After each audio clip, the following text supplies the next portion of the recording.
Вітанкі бляшанкі. Учора быў зроблены вось такі калпак. Гэта модель класічная з адбівальнікам, якая по дэфолце мае вось такія параметры. Калі трэба нешта змяніць в параметрах, я маю на увазе, трэба гэта абмяркоўваць і будзе зроблена. Караценька пра модель, пойдзем па элементах знізу вверх. Мы маем двухслойную ножку з завальцоўкамі для жорсткасці, якую мацуем знізу на 8 заклёпак. А зверху яна мацуецца да адбівальніка. Што такое адбівальнік і навошта ён патрэбны, ёсць адмысловае відэо на YouTube, можна паглядзець. Зараз не пра гэтае. Дык вось уверхе мы мацуем на 4 шурупы кожную ножку, якую мы гнём звычайна вонкі. Не ўсярэдзіны, а вонкі. Гэта зроблена адмыслова,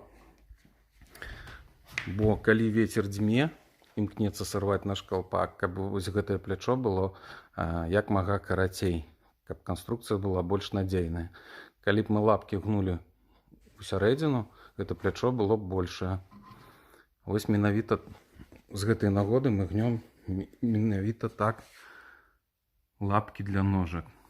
Нізы заўжды у нас маюць, мы робім не пад простым углом 90 градусам, а робім іх з уклонам.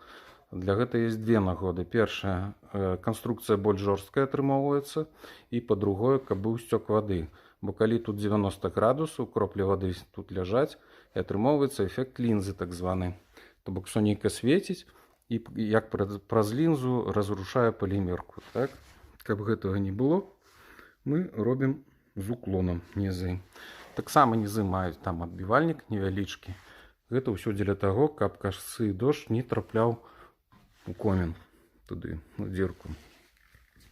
Дадзеную модель можна дапоўніць сеткай, якую звычайна робім альбо звонкі, альбо усярэдзіны там. Таксама ёсць адмысловае відэо, можна паглядзець. Сетка патрэбна, каб не потрапляла у сярэдзіну лісце, птушкі не вілі гнёзды, а таксама кажаны не лёталі. Оказывается, бывае так.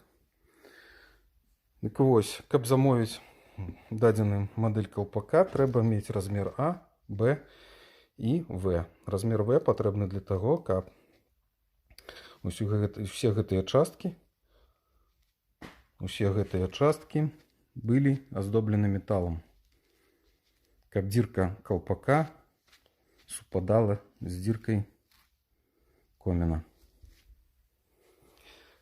Неяк так. Дзякуй за ўвагу.